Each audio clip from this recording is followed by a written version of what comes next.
kalian gagal bayar di 5 aplikasi ini, di pinjaman online ini, berat resikonya. Kenapa begitu? Pokoknya simak video ini sampai habis. Assalamualaikum warahmatullahi wabarakatuh. Balik lagi di channel Sekelas Pinjol. Channel ini akan membahas masalah seputar aplikasi pinjaman online, baik yang ilegal ataupun yang legal, dan permasalahan gagal bayar. Teman-teman, kabarnya sehat selalu ya untuk kita semua. Semoga hutang-hutang kalian cepat dilunasi, amin. Langsung saja nih, saya akan membahas ada 5 aplikasi pinjaman online yang risikonya tuh lumayan berat. Nggak lumayan sih, tapi biasanya ini sangat berat kalau kalian gagal bayar. Oke, jadi gini teman-teman ya, pinjaman online yang harus kalian waspadai di tahun 2023 ini itu apa aja sih? Nah, kali ini apa aja sih resikonya dari 5 pinjaman online yang mungkin bisa dikatakan terbesar saat ini di Indonesia? Dan ini cukup akan semakin gencar ya DC-DC-nya jika kalian sampai telat bayar atau gagal bayar di 5 aplikasi pinjaman online ini. Nah, apa saja nih update terbaru di tahun 2023 ini? Oke, langsung saja nih. Oke, yang pertama itu adalah sudah jelas ya, yang sudah pasti lagi adalah Akulaku. Nah, seperti yang kita ketahui ya, Akulaku ini memang salah satu paylater nomor 1 nih di Indonesia. Bahkan kalau dibandingkan dengan aplikasi pinjaman online sekalipun, Akulaku ini nasabahnya paling banyak. Kalian bisa lihat ya kalian bisa lihat aja deh di Google Play Store ini nih. Jumlahnya yang di-download tuh bisa 2 kali lipatan dari Kredivo, meninggalkan aplikasi pinjaman online yang lain. Sekarang kita bahas risiko-risikonya ketika gagal bayar di aplikasi Akulaku ini. Seperti biasa nih, biasanya nih telepon sudah pasti banyak, terus kemudian ancamannya sudah pasti banyak. Ini bukan dalam bentuk fisik ya, tapi ancamannya dalam bentuk seperti kayak di WA lah atau di telepon yang dibilang kata kita mau diancam di penjara lah, terus dituduh penipu lah dan banyak sebagainya. Nah, terus kemudian difitnah lah, pokoknya diancam-ancam seperti itu gitu, yang seakan-akan kalian akan didatangi ke rumah. Sebenarnya bukan ancaman ya, tapi mungkin kan orang karena takut itu ada DC datang ke rumah, makanya itu banyak orang menyebut sebagai ancaman. Tapi sebenarnya nggak juga. Kalau kalian menanggapi dengan santai ya udah biasa aja. Misalnya DC datang ke rumah atau ke RT RW atau membawa surat informasi ya. Kalau kalian biasa aja ya, kalian bisa menanggapi ini dengan sebuah hal yang lumrah atau wajar. Namun balik lagi ya, masalah gagal bayar di sini adalah masuk slik OJK ya. Dengan masalah DC sekarang saya perlu jelasin ya kepada kalian. Biasanya Akulaku itu sudah hampir menyebar di seluruh kota yang ada di Indonesia. Bisa dipastikan kalau kalian gagal bayar di Akulaku, sudah jelas 3 bulan sudah dipastikan akan ada DC. Cuman waktunya kita memang beragam ya, kita di kota mana aja gitu, tergantung DC-nya rajin apa enggak buat mendatangi kalian. Oke, lanjut. Yang kedua adalah Kredivo. Sama seperti Akulaku nih, Kredivo ini ada di posisi kedua nih, dimana nih pengguna ini juga sangat banyak ya yang gagal bayar ya, dan juga banyak juga yang menggunakannya gitu kan. Dari proses penagihan juga mungkin lebih cepat nih, mungkin dibanding dari Akulaku yang rata-ratanya 3 bulan. Tapi si Kredivo ini biasanya 1 bulan aja udah nongol, bahkan seminggu aja udah nongol di rumah kalian ya nggak? Nah, biasanya untuk memberikan surat tagihan lah atau disebut dengan surat somasi ya, atau penagihan yang lain. Nah, untuk masalah penagihan WA, telepon, lainnya dan sebagainya, tetap ya Kredivo juga banyak mirip-mirip seperti Akulaku.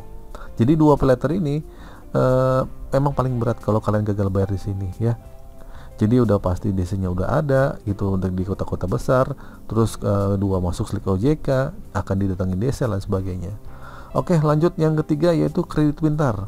Nah, kredit pintar ini sempat kemarin tidak bisa mencarikan uang ya, atau kemarin dibilang katanya perbaikan sistem lah, ada yang bilang katanya bangkrut gitu.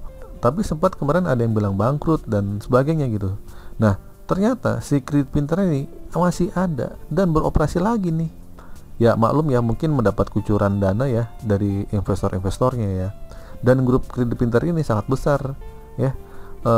Dia kalau nggak salah tuh grupnya sama kayak Atome dan beberapa pinjol-pinjol lain, atau grup perusahaan yang memang mendapatkan modal yang besar dari asing lah atau gimana. Yang mana ini akan sedikit kemungkinan sekali untuk membuat kredit pintar menjadi bangkrut ya. Jadi nggak tahu ya apakah dalam waktu dekat bangkrut apa enggak ya, kelihatannya mungkin karena investornya terus masuk ya teman-teman ya. Oke, dan masalah gagal bayar di sini atau kalian gagal bayar di sini sudah pasti masuk slik OJK. Karena juga ini bekerja sama dengan bank juga nih, kredit pintar.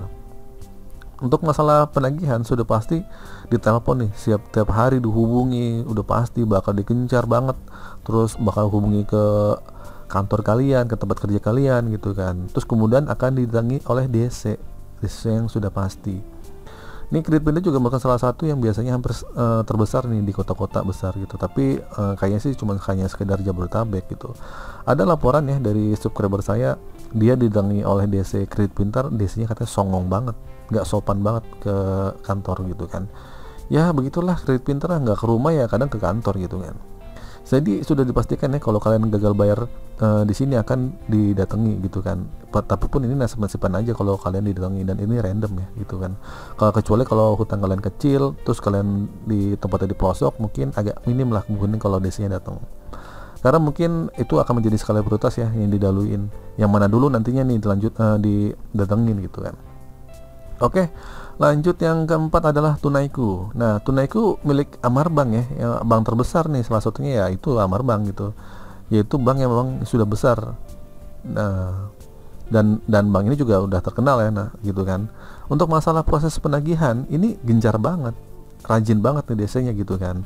Tapi nggak terlalu barbar banget gitu kan. Nah, mungkin akan tiap hari kalian ditelepon, di SMS, di WA, pokoknya ganggu banget deh pokoknya. Ya gimana, namanya juga gagal bayar pasti akan diganggu lah gitu. Itu bagian dari risikonya gitu. Nah, selain itu juga DC juga terkenal banyak ya, banyak, dan pengalaman temen juga ada yang kurang menyenangkan juga nih. Ya namanya DC malum ya, mungkin penagihannya ya begitulah gitu kan. Ada yang baik, ada yang nggak sopan gitu kan. Dan ini juga ada yang sering banget datang ke rumah, dan juga ada yang datang ke kantor gitu kan. Kalau kalian surveinya atau pencairannya itu biasanya melalui survei gitu. Dan ini juga ada yang laporan katanya datang juga ke kantor dan juga datang ke rumah. Bahkan ada juga yang baru telat seminggu aja udah datengin oleh DC Tunaiku gitu kan. Oke, masuk kurang jadi tapi rata-rata 1 bulan aja kalian akan didatangi ya sama DC Tunaiku. Tapi ini nasib-nasiban juga. Bahkan ada orang yang gagal bayar lebih dari 16 juta, 20 juta masih santai-santai aja dan belum didatangi DC. Oke, yang terakhir nih, yang kelima adalah Home Credit Indonesia atau HCI. Nah, ini mirip-mirip paylater aku laku ya gitu kan. Nah, Home Credit ini bahkan biasanya ini mencari debt collector, dan dia membuka lowongan nih di job street atau di job DB gitu kan, hampir di setiap kota-kota besar yang ada di Indonesia. Bahkan mereka merekrut field collection manager ya. Nah, untuk di lapangan aja mereka merekrut manajer ya untuk mengelola itu ya. Itu artinya mereka tuh serius untuk melakukan penanganan atau solusi penagihan utang kepada orang-orang atau nasabah home credit yang gagal bayar di seluruh pelosok yang ada di Indonesia. Nah, kenapa? Karena kita tahu lah ya gencar-gencarnya dan banyak banget lowongan yang tersedia hampir di berbagai kota di home credit Indonesia. Bahkan ada di Kalimantan, di Palembang, di manapun gitu di Indonesia. Kalian bisa lihat tuh di lowongan di jobstreet, kalian klik aja lah FC home credit gitu kan. Nah, jadi gitu teman-teman ya, ada 5 aplikasi pinjaman online yang perlu kalian waspadai jika kalian gagal bayar di tahun 2023 ini. Nah, 5 pinjol ini termasuk pinjol kelas kakap nih ya gitu. Jadi hati-hati kalau kalian di sini gitu ya. Jadi sebenarnya nggak jauh-jauh beda banget ya sama pinjol-pinjol lain. Mungkin makin gencar aja dan makin banyak aja yang menagih gitu ke rumah. Tapi sekali lagi ya, saya ingatkan, nggak perlu khawatir, nggak perlu takut kalau kalian didatengin ke rumah oleh DC. Santai aja, percaya aja, nggak akan terjadi hal buruk apapun jika kalian selama berusaha dengan pinjol legal ya. Ya mungkin kalau pinjol ilegal udah pasti akan ada risiko-risiko yang lain ya. Mungkin kalian akan digunakan untuk menipu lah, disalahgunakan data-datanya gitu kan, disebarluaskan, dipermalukan gitu kan, data-data kalian gitu kan. Dan itu menjadi hal yang kurang baik lah untuk kita gitu kan. Yang penting selama kalian pinjol di legal, intinya kalian akan sedikit tenang. Ya paling masalah cuma datangin DC sama masuk slik OJK. Itu aja gitu kan, sama teror-teror yang membuat kalian agak resah. Saya cuma bilang jangan pernah gali lubang tutup lubang, fokus aja sama satu aplikasi kalau kalian sedang gagal bayar. Jangan pernah menggali lubang di aplikasi-aplikasi lain. Oke teman-teman, itu saja video kali ini. Semoga video ini bermanfaat. Akhir kata, assalamualaikum warahmatullahi wabarakatuh.